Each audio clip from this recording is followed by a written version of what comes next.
¿Qué tal, amigos? ¿Se imaginan que una víctima de violencia sexual sea impedida de acceder a la interrupción legal del embarazo? Justamente hoy vamos a reflexionar acerca de cuál es el nivel de aplicación de la sentencia constitucional 206-2014 emitida por el Tribunal Constitucional hace ya 11 años para regular la interrupción legal del embarazo, particularmente en las entidades gestoras, en este caso de seguridad social de corto plazo. Bienvenidos al programa El Defensor con el Pueblo. Mi nombre es Pedro Calizaya. Vayámonos al programa.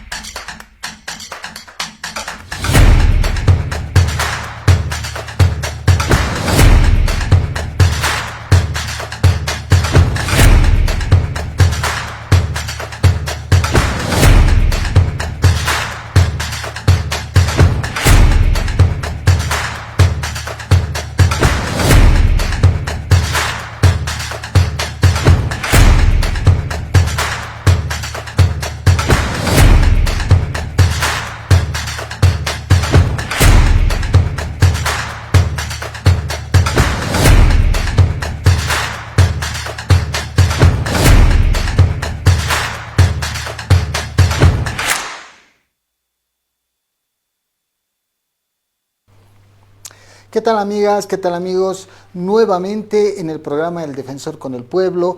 Hoy vamos a tratar de un tema muy importante, la interrupción legal del embarazo, la situación del cumplimiento de la sentencia constitucional 206/2014 emitida por el Tribunal Constitucional Plurinacional en el ámbito de la seguridad social de corto plazo.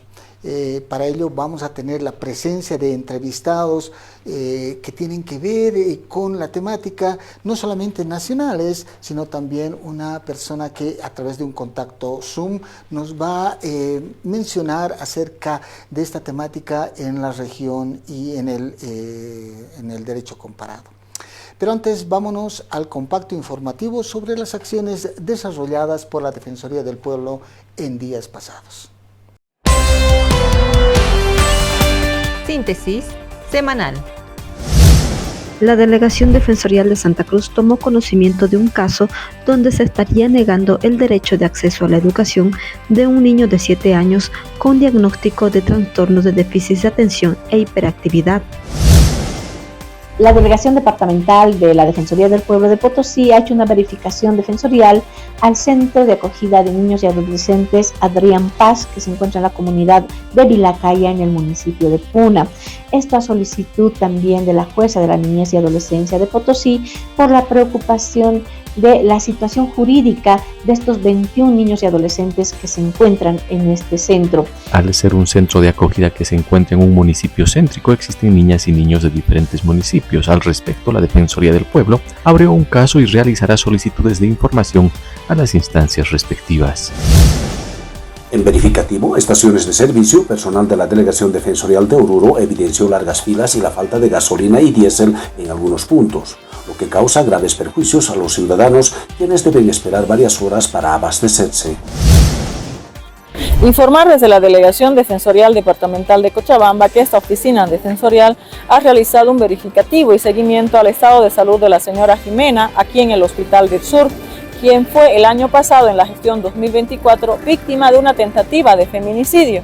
Es en ese sentido y de acuerdo a la atención médica brindada, la señora Jimena ya tiene un alta médica y ella ha solicitado que el SDIN pueda hacer también gestiones para que en familia su hermana la pueda acoger y pueda seguir su restablecimiento. En La Paz, la Defensoría del Pueblo viabiliza con autoridades la habilitación del paso peatonal en el sector de Aruntaya, en la zona Irpavi 2. Estamos conversando con los técnicos de la alcaldía para que se pueda habilitar un paso peatonal provisional, ¿ya? Un paso peatonal provisional, pero con la condición de que los vecinos tengan el compromiso de mantener esa vía, ¿no? De cuidarlo y de evitar cualquier riesgo, ¿no?, con relación a sus familiares, probablemente personas de la tercera edad, probablemente personas en estado de gestación o niños y niñas que estuviesen exponiéndose a dichos riesgos.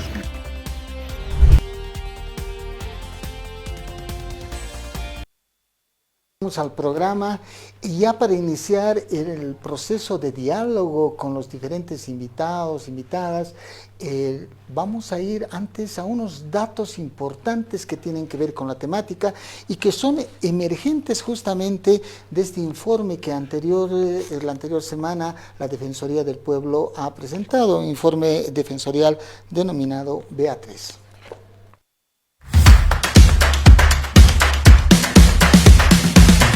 Estos son los datos y estadísticas.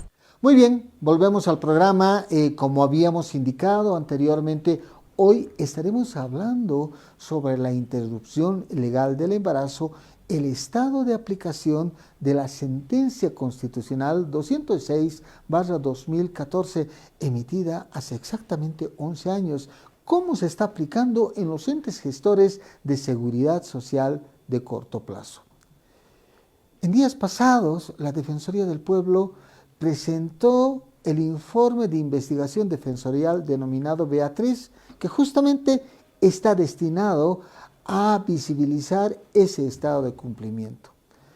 Se realizó la intervención a 3 entidades gestoras de seguridad social de corto plazo y se han llegado a determinar varios datos importantes. El 92% de estas cajas de salud, por ejemplo, no cuentan con normativa interna para la implementación de la interrupción legal de embarazo, un dato muy importante. Asimismo, siempre referenciando este informe defensorial denominado Beatriz, se tiene que, por información de la ASUS, que es la autoridad que ejerce supervisión sobre los seguros sociales de corto plazo, entre el 2021 y el 2022 se ha registrado que solamente 4 cajas de salud desarrollaron procedimientos de ILE. Por otro lado, el 46% de esas 13 cajas de salud que han sido objeto de la investigación defensorial desarrollaron procesos de capacitación a su personal. Solamente el 46%, reitero, considerando que el componente de capacitación es un indicador importante que alimenta la calidad de servicio a la población.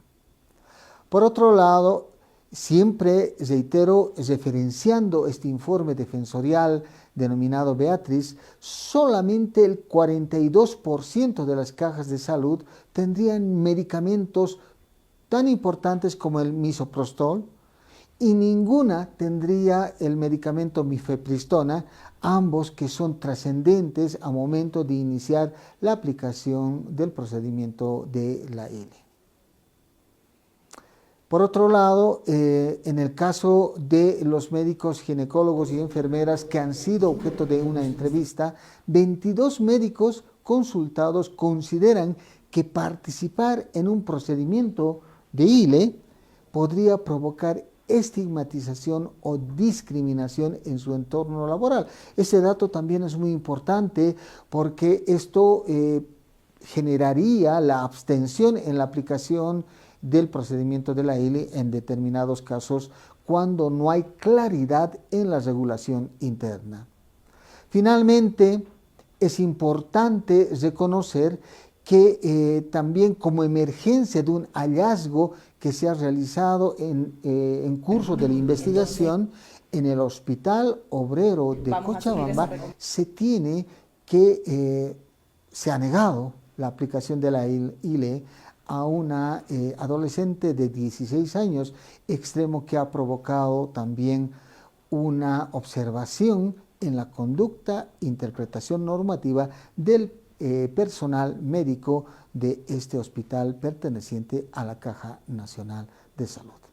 Con estos antecedentes, ahora nos vamos a la reflexión, al diálogo conjunto.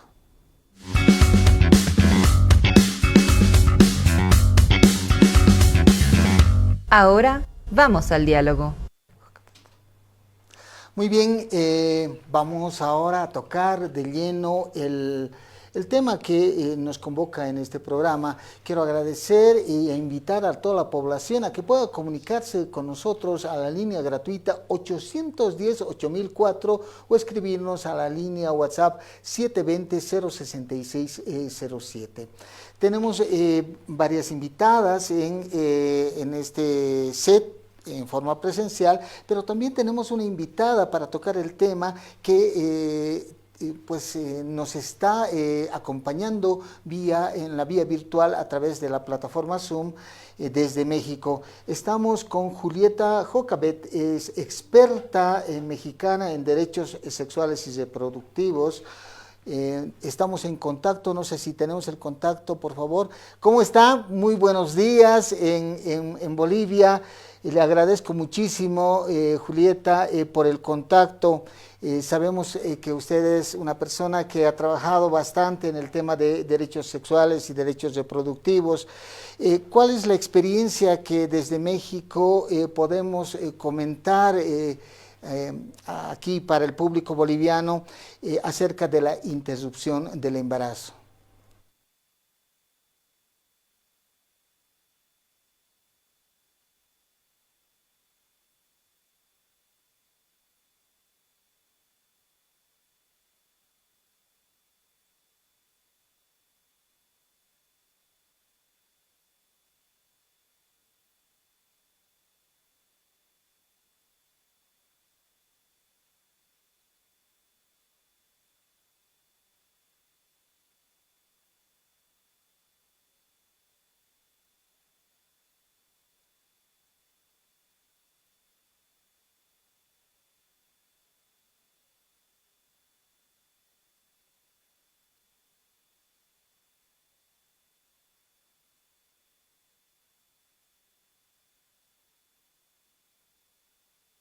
Que protege los derechos de las y los mexicanos. Entonces, acontece en el 2021 que la Suprema Corte dicta que ninguna mujer puede ser criminalizada por ejercer su derecho a decidir, es decir, por ejercer alguna interrupción del embarazo de manera voluntaria. Este es un gran hito debido a que, pues, ya con esto se dice en todo el país que ninguna mujer puede ser privada de su libertad en este sentido.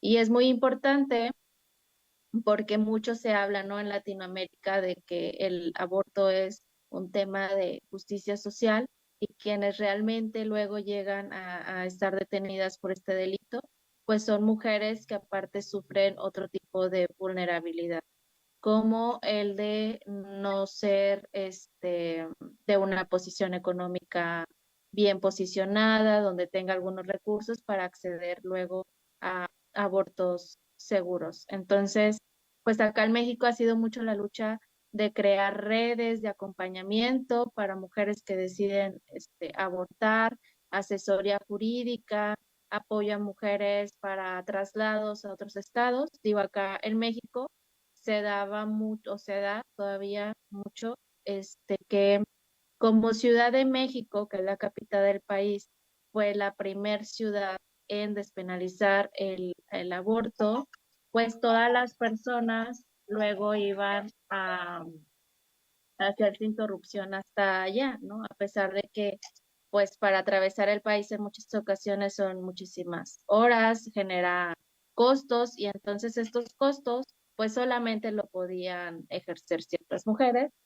También cabe señalar que pues se podía ir a la Ciudad de México y hasta acceder al aborto sin ninguna necesidad de ser habitante de, de allí.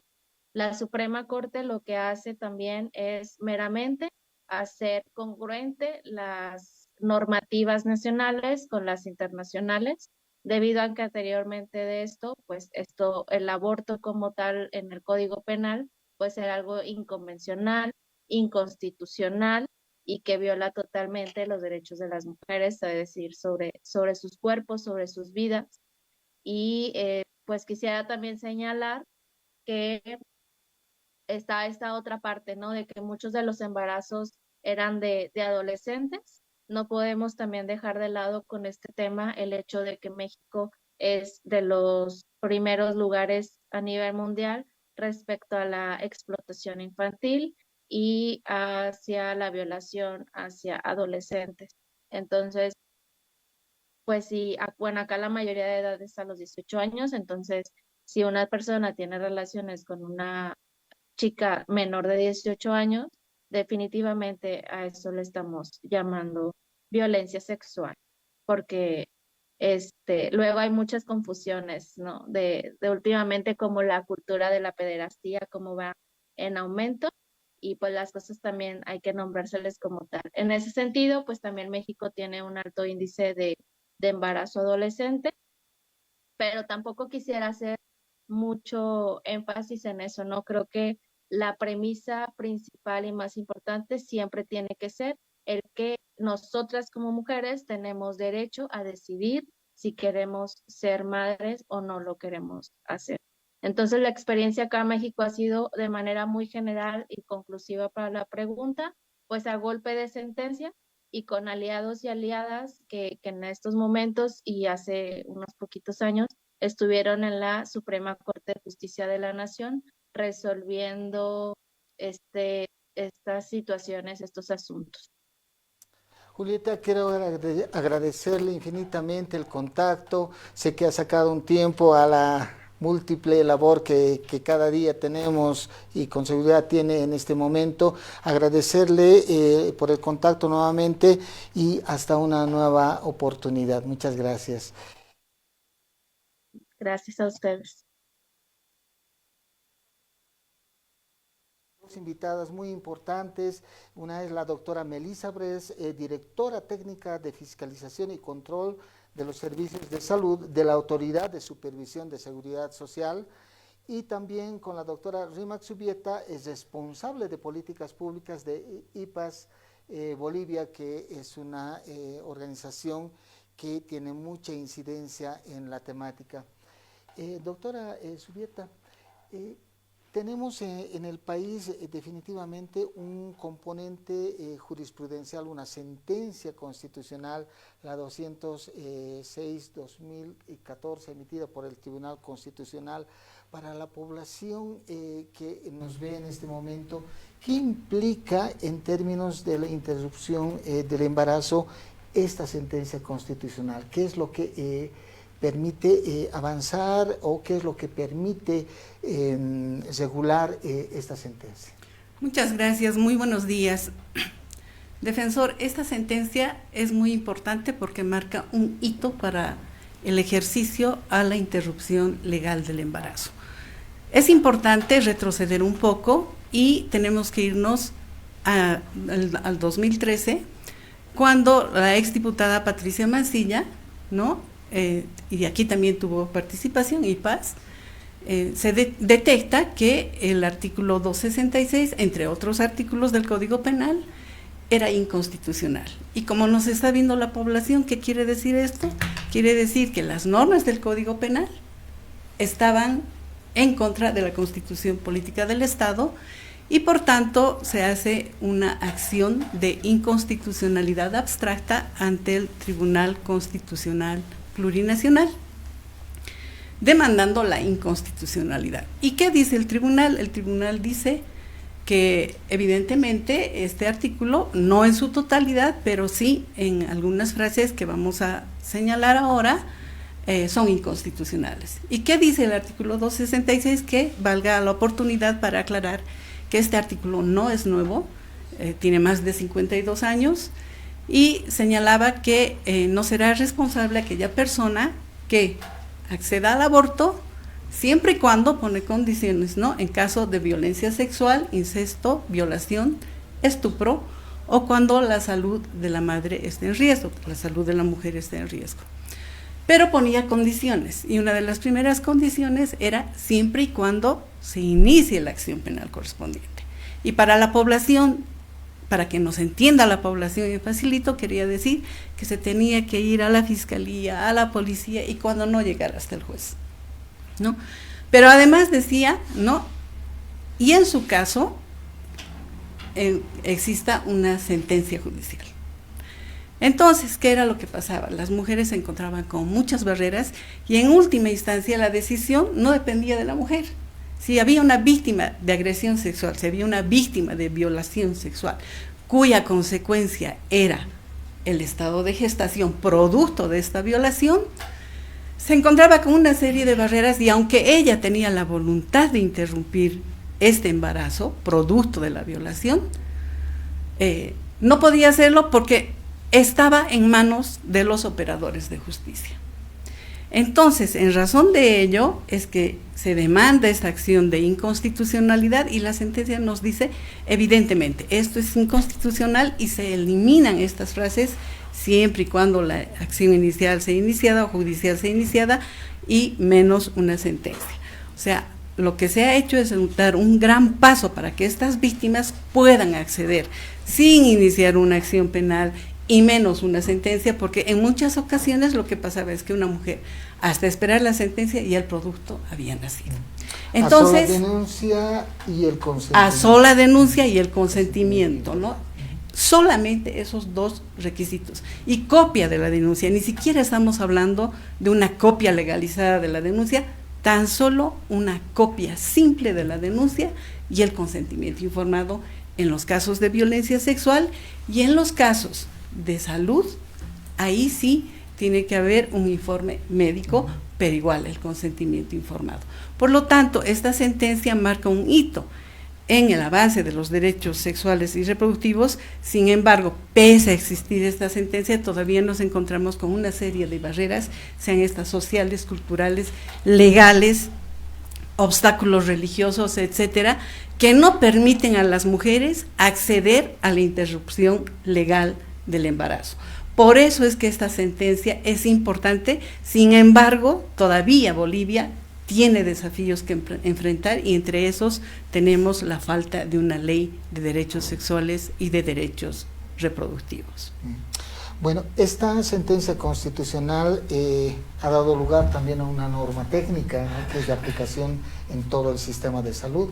Y ahí un poco queremos contextualizar en particular con el sistema de seguridad social de corto plazo y estamos con la doctora Melissa Bres, que es la directora técnica de fiscalización y control de estos servicios de salud. ¿Cómo se plasma esta sentencia constitucional, esta norma técnica en los entes gestores de corto plazo? Bueno, muy buenos días, defensor, muy buenos días a todos, a todo el público presente. De la misma forma que en los otros dos subsistemas, tanto el público como el privado, en la seguridad social, una sentencia constitucional tiene rango de la Constitución Política del Estado. Entonces es de cumplimiento obligatorio y es una sentencia que ha salido en el 2014, entonces su implementación debe ser absolutamente obligatoria en todos los subsistemas. En específico en la seguridad social, que es donde nosotros hacemos la correcta fiscalización para ver la correcta prestación de los servicios de salud para todos los asegurados de estos entes gestores. Nosotros aplicamos, además de la sentencia, la normativa, porque si bien no hay una ley de derechos sexuales y reproductivos, como mencionaban hace un momento, eso no quiere decir de que la sentencia no se tenga que cumplir, porque desde la cabeza del sector, que es el Ministerio de Salud, se han establecido el modelo integral de atención a la víctima de violencia, se ha establecido también un procedimiento para la correcta aplicación de esta sentencia constitucional. Entonces, la normativa específica, las políticas de salud existen y se tiene que dar cumplimiento a la misma. Y nosotros, como entes fiscalizadores, somos los que estamos en la obligación de hacer cumplir de forma correcta esta prestación de servicio. ¿Cómo impulsamos la correcta aplicación de esta normativa, de la sentencia constitucional y otra normativa también que es emergente de esta sentencia al interior de estos seguros? ¿Cómo ejercitan ustedes este proceso de fiscalización? Mire, de acuerdo a nuestro decreto de creación, nosotros tenemos varias atribuciones establecidas que se han ido cumpliendo en el transcurso de la creación de la Autoridad de Supervisión de la Seguridad Social de Corto Plazo. Pienso que no es una tarea solamente de una institución, es una tarea multisectorial, para la implementación y la correcta aplicación de esta sentencia constitucional, porque aquí no solo va a intervenir el ente gestor con sus MAE, no solo va a intervenir la Autoridad de Supervisión de la Seguridad Social de Corto Plazo, el Ministerio de Salud, también está la Defensoría del Pueblo, la Defensoría de la Niñez, la Defensoría de la Mujer. Hay muchas instancias que tienen que dar cumplimiento a esta sentencia. Algo muy importante es no solamente sensibilizar al personal de salud. No hablo de capacitación, porque la capacitación continua, si bien es una obligación de los altos mandos, de nosotros, de los gerentes, de los directores del establecimiento, también es una obligación porque nosotros como profesionales de salud tenemos derechos, pero también tenemos deberes que cumplir. Así como el paciente tiene derechos y deberes, el cual se establece específico y normado en la 3131. También se tienen los derechos y deberes del personal médico y del personal y de los pacientes. Entonces, el hecho de que se desconozca o que un profesional diga que desconoce la norma no quiere decir que no la está incumpliendo, porque la normativa se incumple por acción o por omisión. Entonces, es importante que esta formación o que esta actualización se dé también por parte de los profesionales que forman parte de los subsistemas de salud. Porque aunque no deja de ser una obligación. Es una obligación compartida. Claro. Es una obligación compartida, pero también es una obligación personal como profesional. Porque nosotros no nos olvidemos que tenemos 6 horas para trabajar y 2 horas para formación en el sector salud. Entonces tenemos la obligación de hacer una actualización continua. ¿Qué quiere decir? La sentencia se la debe de conocer, pero también se debe actualizar en cuanto a los protocolos que se emiten, en cuanto a la normativa que se emite.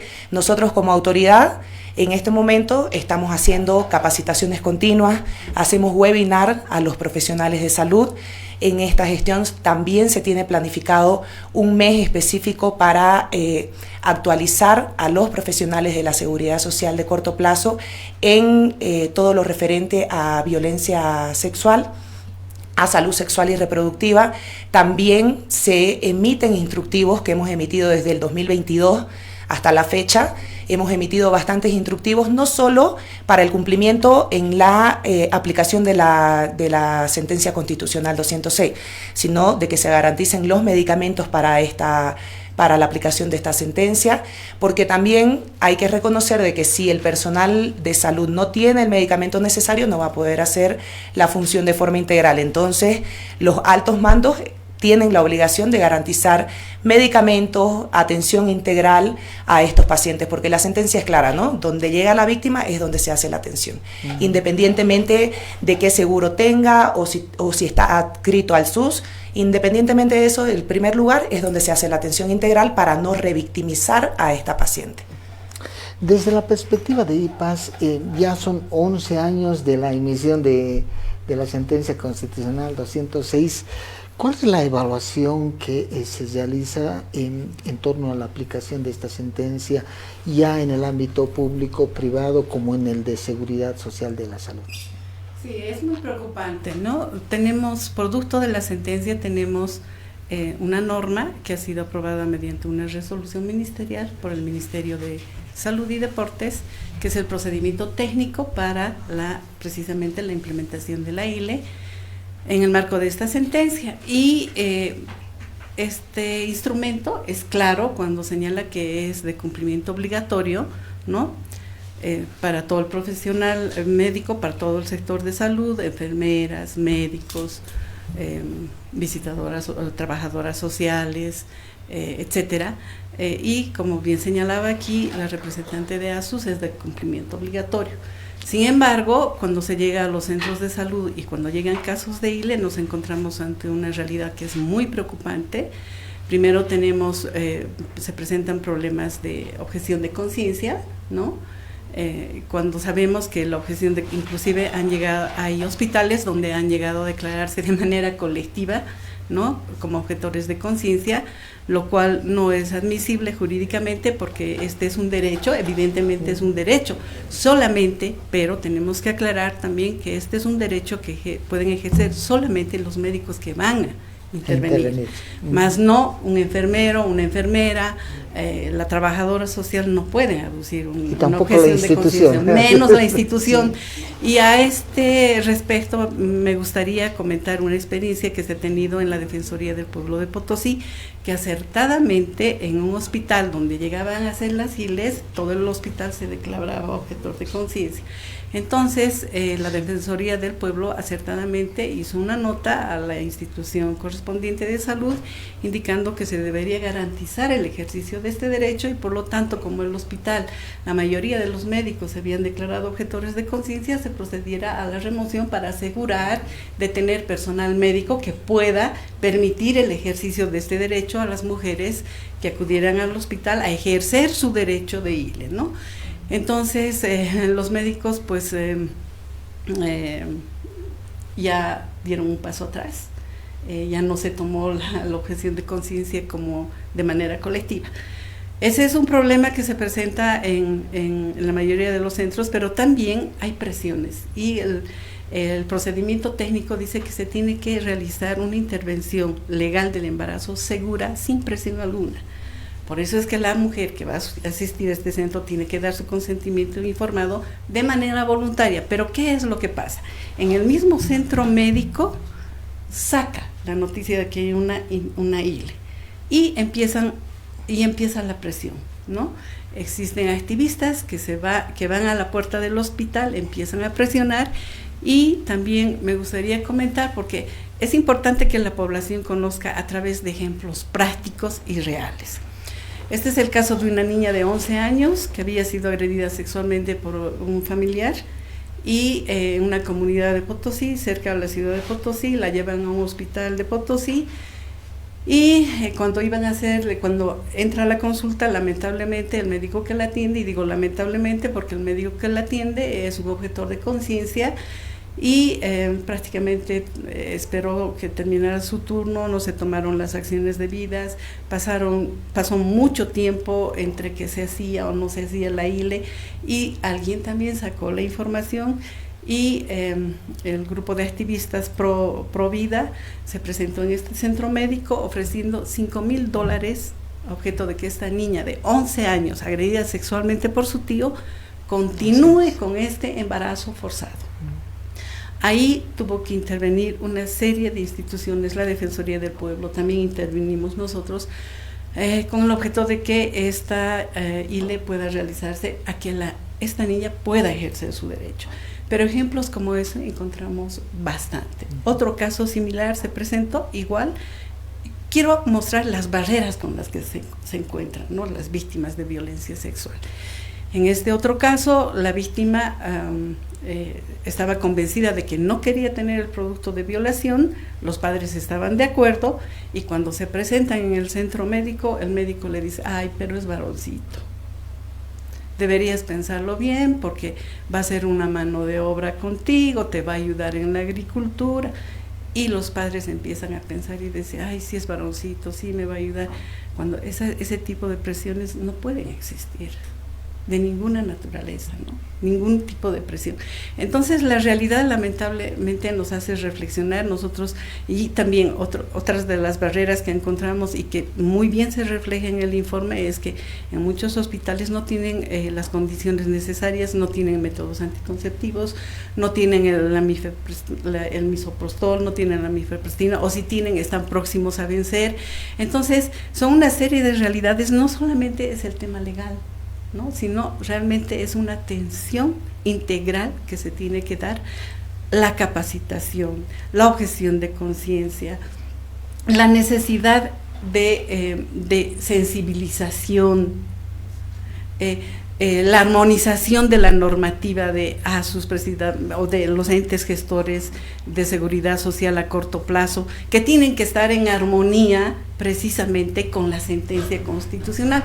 No puede ser que tengamos una sentencia que permite el acceso a la ILE, pero que sin embargo esa normativa no esté armonizada en los entes gestores de seguridad a corto plazo. ¿Cómo es posible que todavía a estas alturas, estando en el año 2025, tengamos normativa de los años 50, donde todavía se utilizan términos que ya no deberían utilizarse jurídicamente, como ejemplo, todavía se habla de los hijos ilegítimos, ¿no? De los hijos naturales, etcétera, etcétera. Entonces, a esta altura yo creo que es necesario que armonicemos la normativa nacional, ¿no?, con esta sentencia constitucional. Enseguida vamos a comentar acerca de ciertos hallazgos que emergentes de esta investigación defensorial denominada Beatriz se han ido constatando. Es referente al tema de, por ejemplo, de medicamentos o las condiciones en las que se puede practicar el procedimiento de la ILE. Pero antes nos vamos a un reporte desde Cochabamba. Por favor, adelante.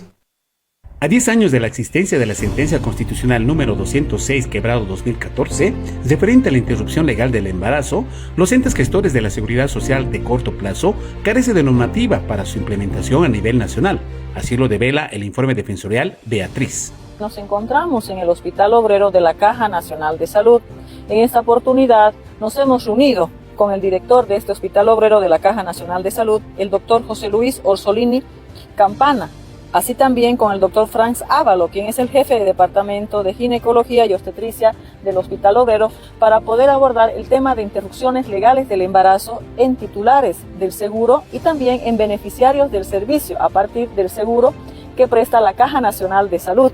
Es en ese sentido que se nos ha informado de que el ASUS, en fecha 30 de diciembre del 2024, emitió un instructivo para que los entes gestores de la seguridad social de corto plazo puedan cumplir con el procedimiento técnico para la prestación del servicio en base a la sentencia constitucional plurinacional 0206/2014. Ante ello, el instructivo ha sido remitido a este departamento de ginecología para que se pueda analizar su cumplimiento y así se dé con la prestación del servicio conforme a los procedimientos técnicos que establece la sentencia constitucional antes citada y también en base a los temas técnicos y parámetros médicos que tienen que cubrir en favor de los asegurados y beneficiarios del seguro dentro del sistema de la Caja Nacional de Salud como entes gestores de seguridad social de corto plazo. Por otra parte, también hemos verificado el área de farmacia, donde a partir de la responsable de farmacia se nos ha mostrado el medicamento Misoprostol, el cual es administrado de acuerdo al requerimiento médico del área de ginecología. Posteriormente nos trasladamos hasta la ASUS para evidenciar la aplicación del instructivo. Como Delegación Defensorial Departamental de Cochabamba, para poder seguir profundizando el tema de las interrupciones legales del embarazo en el departamento, nos hemos trasladado hasta el ASUS, que es la Autoridad de Supervisión de la Seguridad Social de Corto Plazo. Es en ese sentido que hemos sostenido una reunión con el área legal de la ASUS Cochabamba para poder ver el avance con relación a un instructivo que ellos emiten el 30 de diciembre del 2024 a los entes gestores de seguridad social de corto plazo en el departamento. En ese sentido, se nos ha informado de que este instructivo tiene que ser cumplido y que no han recibido ninguna representación de los entes gestores para la aplicación del procedimiento técnico desde estos entes gestores a beneficiarias que quieran acogerse a una interrupción legal del embarazo como víctimas de situaciones de violencia sexual. Beatriz, nombre ficticio, que fue víctima de un hecho de violencia sexual, quien tuvo obstáculos para acceder a una interrupción legal del embarazo en la Caja Nacional de Salud, con lo que se restringía el acceso a la salud sexual y reproductiva de Beatriz, además de promover situaciones de extrema vulneración a sus derechos, generados por el desconocimiento y una errada aplicación de la normativa, motivos por los cuales se realizó el presente informe defensorial.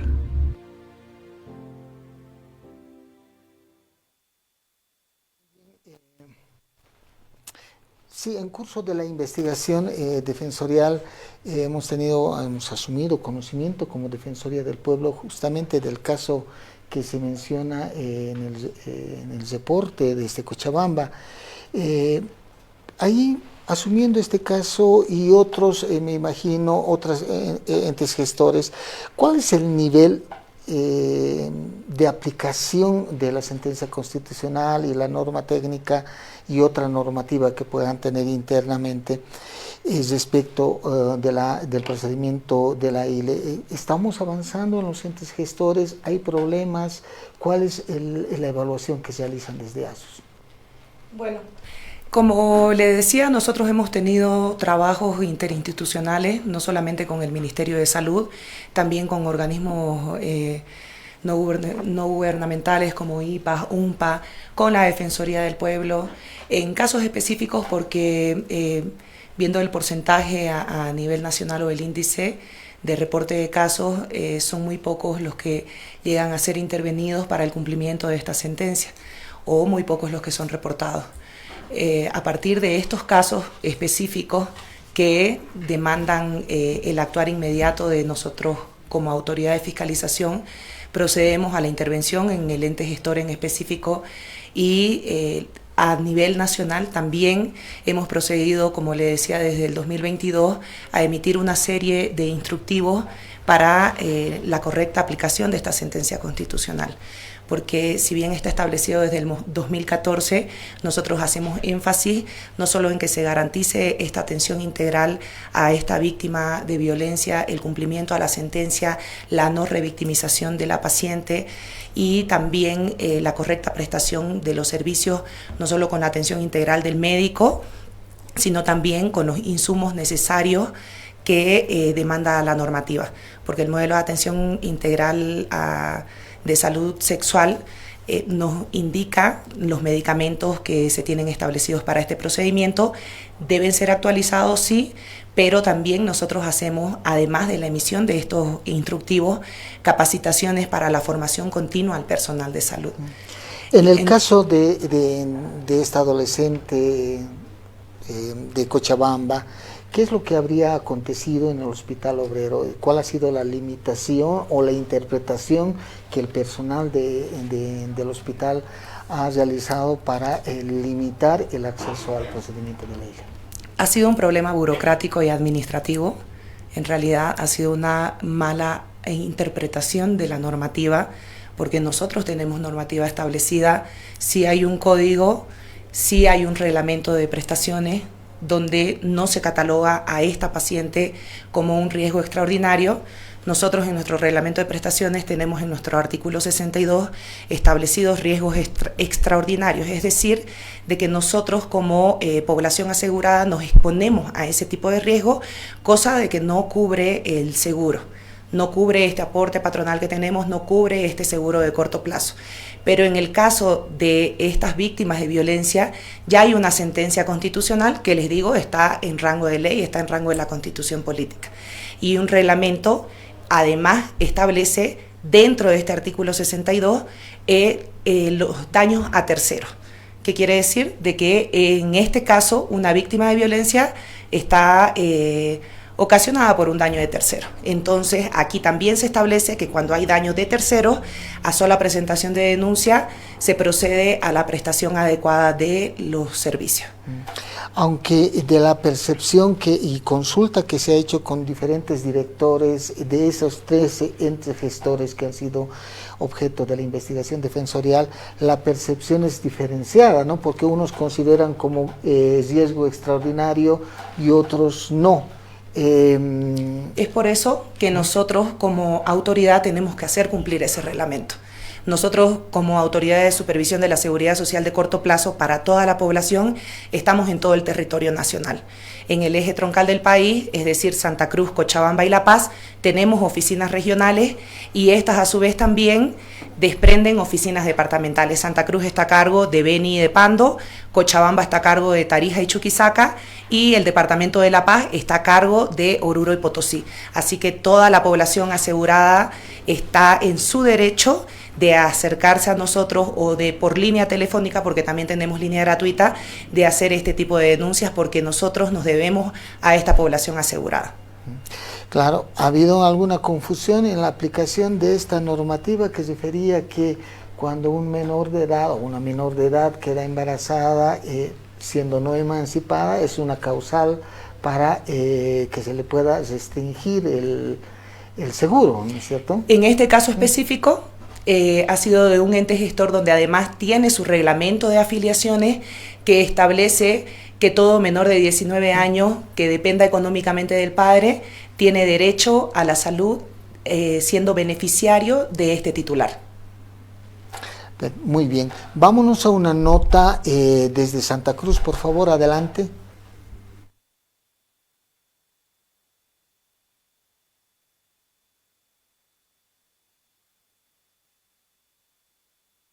El procedimiento técnico para la interrupción legal del embarazo en Bolivia se basa en la Sentencia Constitucional Plurinacional 206/2014, que busca garantizar el acceso a la salud de las mujeres en caso de embarazos de alto riesgo o en casos de embarazo producto de violación, incesto o estupro. Esta última, con mayor incidencia, son atendidos en el Hospital Materno Infantil Percy Boland. Son aproximadamente 38 casos del 2024 y 12 casos en lo que va de este año. Es un número bastante considerable. Se debe cumplir la sentencia constitucional. El alcance de la sentencia constitucional abarca a todo el sistema de salud, incluido las clínicas privadas y seguros sociales de salud a corto plazo. En caso de la atención de la ILE, nuestra incidencia es muy baja. Aproximadamente debe estar por el 1%. ¿Ya? Entonces, ante ese caso, nos vimos en un momento dado con la dificultad en un caso que nos llegó, nos pilló como en pañales sobre la inexistencia o la existencia de esta ley, pues no sabíamos, a veces ni sabíamos que existía esta ley. En el tema de obstáculos hemos tenido en conseguir algunos tipos de materiales que solamente son específicos para atender a ese paciente. Eso no lo cuenta la Caja Nacional. Hemos tenido unos problemas también en el tema de una medicación, que hay un medicamento que la caja no cuenta con ese medicamento. Entonces nosotros tenemos que ir preparándonos para poder adquirir ese tipo de material para la atención de ese tipo de pacientes. Entonces en eso nos hemos encontrado con un poquito de dificultad. Ante esta situación intervino la Defensoría del Pueblo a través de la Delegación Defensorial de Santa Cruz. Este caso tenía circunstancias particulares, ya que en primer lugar se trataba de una beneficiaria de una persona titular de la Caja Nacional de Salud. Primera circunstancia que fue un óbice para que tanto el personal administrativo como el personal médico de la Caja Nacional de Salud intervenga, pues no sabían de qué manera iban a adecuar la cobertura de la Caja Nacional de Salud para intervenir en este caso. Otra situación que argumentaron fue el tiempo de embarazo. Indicaban que como tenía 16 semanas no podrían intervenir a la niña. Afortunadamente, con la intervención de la Defensoría del Pueblo y toda la explicación normativa que se les dio, los alcances de lo que es la Sentencia Constitucional 206/2014, procedieron a intervenir a esta niña que precisaba de una atención ágil y oportuna. Además de ello, no se quedó en la atención en particular de este caso, sino que se programó un taller de capacitación en coordinación con la ASUS y el CEDES para el personal médico y el personal administrativo de la Caja Nacional de Salud. Tomamos acciones de comenzar con las capacitaciones. Las diferentes autoridades comenzamos a mandar quién nos puede dar una capacitación y efectivamente tuvimos buenas respuestas. Vinieron gente y nos capacitó. A un grupo de médicos, ginecólogos, pediatras, hizo una capacitación de todo lo que se refiere a la ley ILE. A razón de eso, nosotros formamos una comisión de médicos para nosotros comenzar a capacitar a nuestros propios médicos de la Caja Nacional, en general Caja Nacional de Santa Cruz. La importancia de la capacitación desde IPAS, ¿cómo ven estos procesos de capacitación? ¿Cómo se podría ir articulando? Bueno, ahora estamos hablando de los entes gestores de seguridad social en particular. ¿Cómo perciben esta situación de la necesidad y obviamente la implementación de los procesos de capacitación?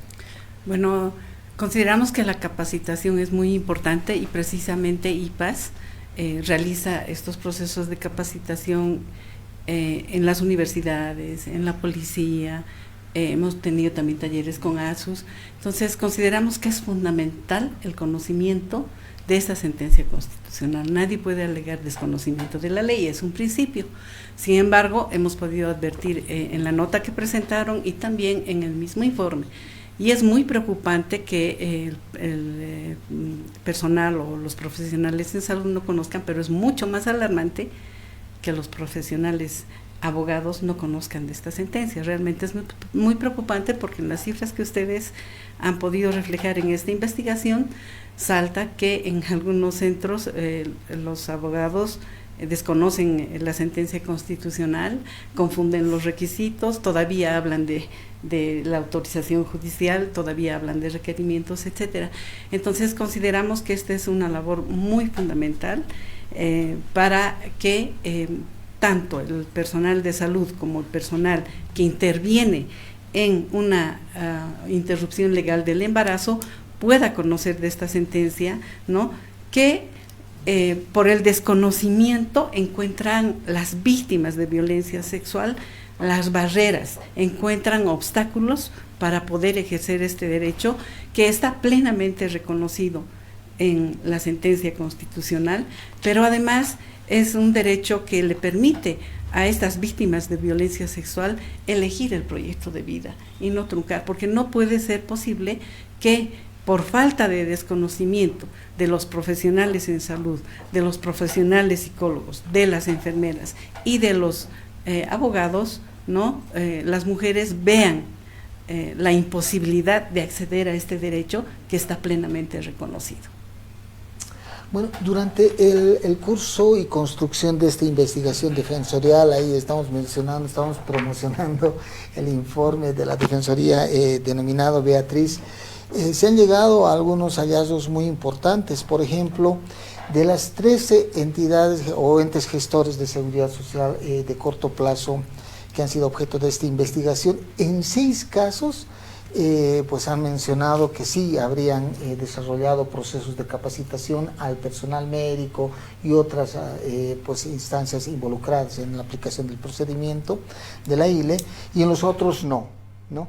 Pero también llamaba la atención el otro dato respecto al conocimiento, por ejemplo, de los plazos gestacionales, ¿no? Porque aquí yo tengo el dato, dice el 23%, es decir, en 3 entidades gestoras los entrevistados indicaban que existían plazos gestacionales para la aplicación de la ILE, y en 10 casos han informado que desconocían, ¿no?, que no sabían acerca de esta información. Entonces, esto trasciende la importancia de los procesos de capacitación, que si bien es cierto, son procesos de corresponsabilidad con el personal mismo, por el funcionario médico mismo, pero también es importante que pueda promocionarse desde las respectivas instituciones.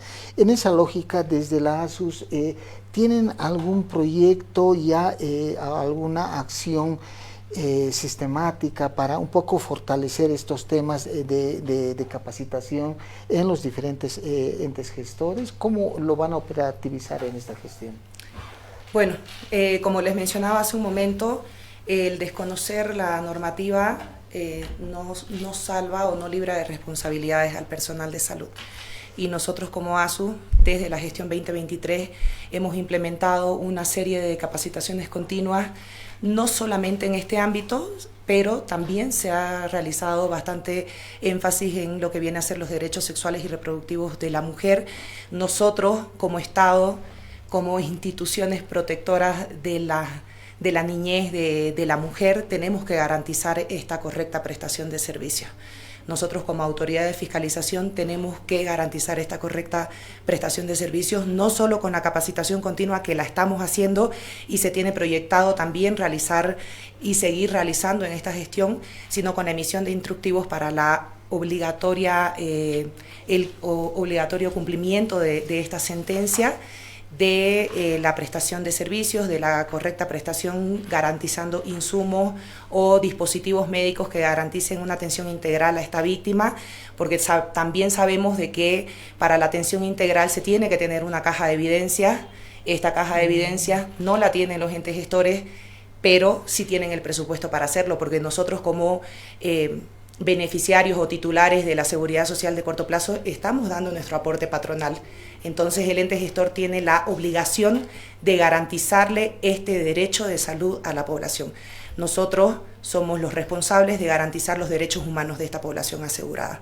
Entonces los entes gestores tienen que garantizar que tengan estos insumos, que tengan estos dispositivos médicos, que tengan estos medicamentos para esta atención integral de esta víctima de violencia. Además, como ASU, estamos trabajando desde la gestión 2024.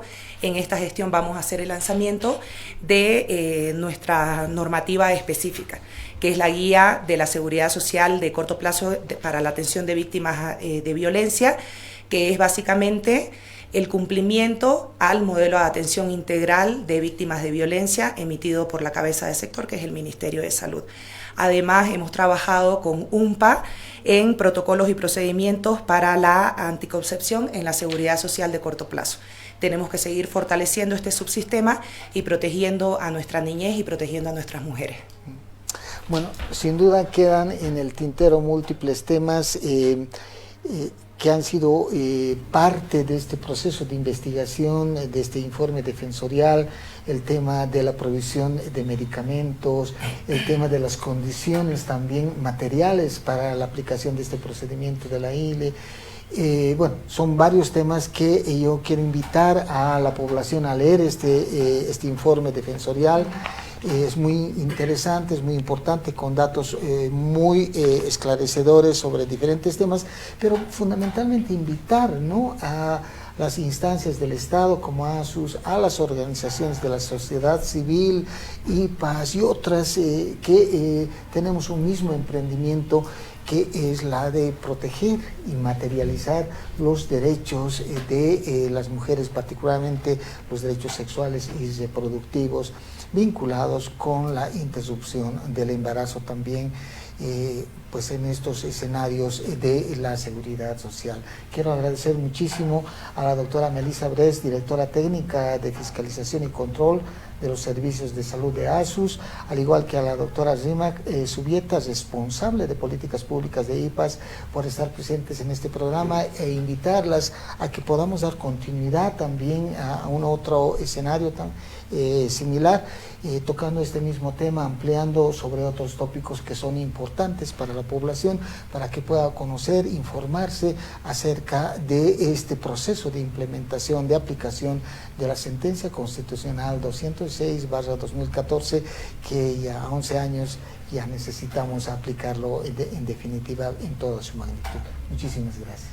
Defensor, las agradecidas somos nosotros en todo caso. Este tema que es tan preocupante, tan lacerante, pero que es importante que estos espacios estén abiertos para que la población pueda conocer precisamente qué es esta sentencia y, como el defensor señalaba, nos informemos, porque solamente no es un trabajo de autoridades, no solamente es el trabajo de autoridades, también tenemos que aportar como población. Por ello es importante que conozcamos este informe, nos enteremos qué es la ILE, cuándo procede, cómo procede, el derecho que tienen las mujeres a acceder a este derecho, y por ello yo también invito a la población para que pueda leer este informe y así tener el mismo norte, todos trabajar por la materialización de la sentencia constitucional 206/2014.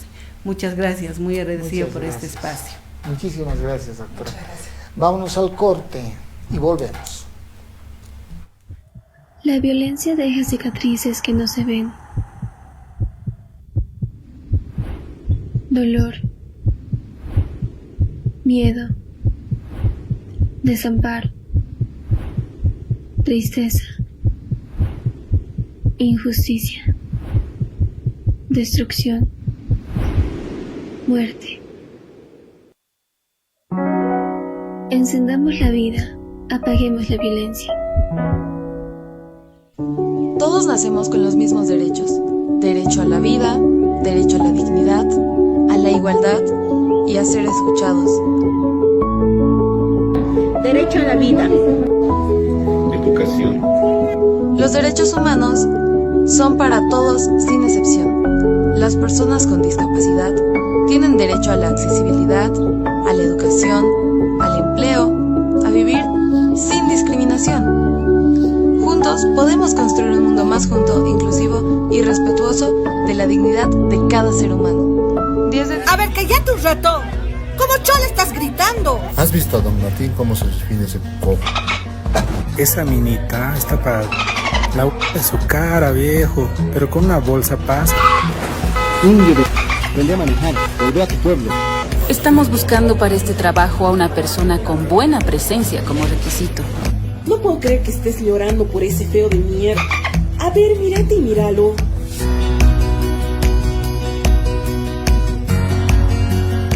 Conductas tan simples como incomodarse y quejarse, que nos parecen tan normales de nuestros padres, de nuestros tíos, de nuestros abuelos, son racismo, son discriminación y fallamos en identificarlos porque los normalizamos. Generalmente este tipo de acciones y comportamientos se dan a partir de la familia, es donde se cultiva, digamos, este tipo de pensamientos discriminatorios y racistas. Luego a veces se refuerza en la escuela y posteriormente va creciendo en la interacción que tenemos con nuestra sociedad. Es un mensaje de la Defensoría del Pueblo, porque todas y todos... La violencia deja cicatrices que no se ven. Dolor, miedo, desamparo, tristeza, injusticia, destrucción, muerte. Encendamos la vida, apaguemos la violencia.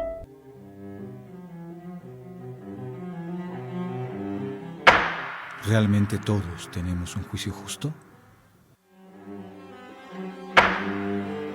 Culpable. Todos tenemos el derecho a estar presente ante el tribunal, a tener un juicio público sin demoras ante un tribunal independiente e imparcial, y a tener un abogado de elección propia o uno sin coste alguno.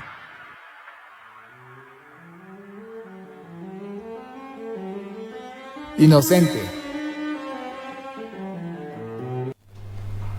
Muy bien, volvemos a estudios para la parte final de este programa. Quiero agradecer a toda la población que se ha comunicado con la línea gratuita 810-8004 y nos ha escrito a su vez también a la línea WhatsApp 720-066-07. Queremos estar en permanente comunicación con ustedes. Este programa lo hemos dedicado a este tema tan importante como es la implementación de la sentencia constitucional 206/2014 que regula la interrupción legal del embarazo. Esta es una sentencia emitida por el Tribunal Constitucional Plurinacional hace 11 años. Y hemos tratado de explorar cuál era el ámbito de implementación de esta sentencia, particularmente en los entes gestores de seguridad social a corto plazo. Para ello hemos tenido la presencia de la directora técnica de fiscalización y control de los servicios de salud de esta autoridad de supervisión y fiscalización de la seguridad social, y nos ha comentado acerca de los temas que tienen que ver con la implementación de esta jurisprudencia.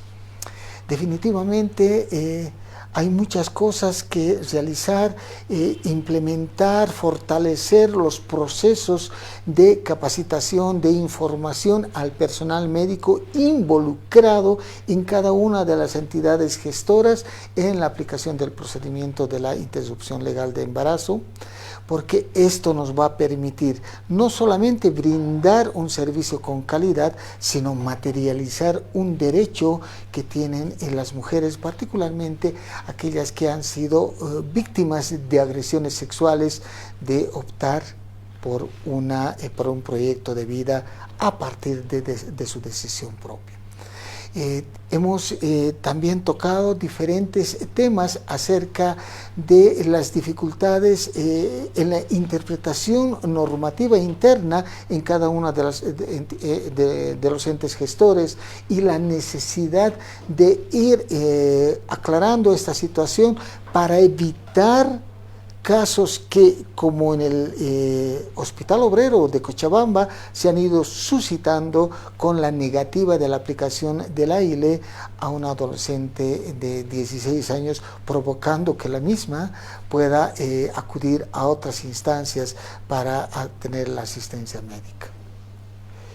También hemos hablado acerca de la necesidad de que la población pueda informarse acerca de las connotaciones de esta temática, pueda informarse de este trabajo de investigación defensorial denominada Beatriz, que justamente lo que hace es hacer una evaluación, realizar una evaluación acerca del proceso de implementación práctica de esta sentencia constitucional 2006/2014, reitero, emitida por el Tribunal Constitucional Plurinacional.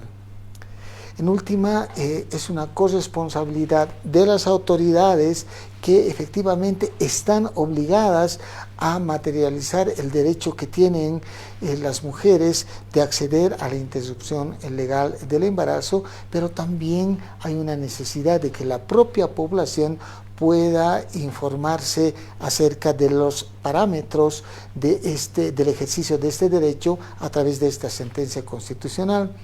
Es un emprendimiento en la que todas y todos estamos comprometidas, porque todas y todos somos también defensores del pueblo. Muchísimas gracias, hasta una próxima oportunidad.